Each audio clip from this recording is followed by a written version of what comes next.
நம்ம வாழ்க்கையில நம்ம யாருன்ற நம்மளோட அடையாளத்தையே மறைச்சிருவாங்க நம்ம சுத்தி இருக்கிறவங்க.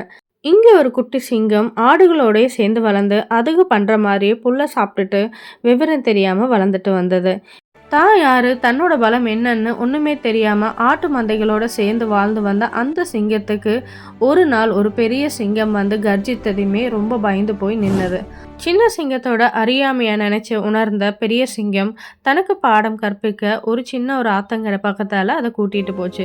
சந்தோஷமா போன அந்த சிங்கம் தண்ணியில தன்னோட முகத்தை பார்த்ததையும் தான் தெரிஞ்சது. இது ஆடு மந்தைகளோட இருக்கக்கூடிய முகம் அல்ல, கர்ஜிக்கக்கூடிய சிங்க முகம். நம்ம வாழ்க்கையிலயும் சில நேரம் இப்படித்தாங்க. நம்ம யாருன்ற அடையாளத்தையே நம்மளையே நம்ம இவ்வளவுதான் அப்படின்ற நம்ப வைக்க ஒரு கூட்டம் இருக்கு. அதையெல்லாம் முறியடிச்சு நமக்கு ஒரு கைடன்ஸ் கிடைக்கும்போது அதை நல்லா கெட்டியா பிடிச்சு நம்ம வாழ்க்கையில முன்னுக்கு வரும்போது தான் நம்மளோட ஐடென்டிட்டி என்ன, நம்ம யாருன்றது வெளியுலகத்துக்கு தெரியும்.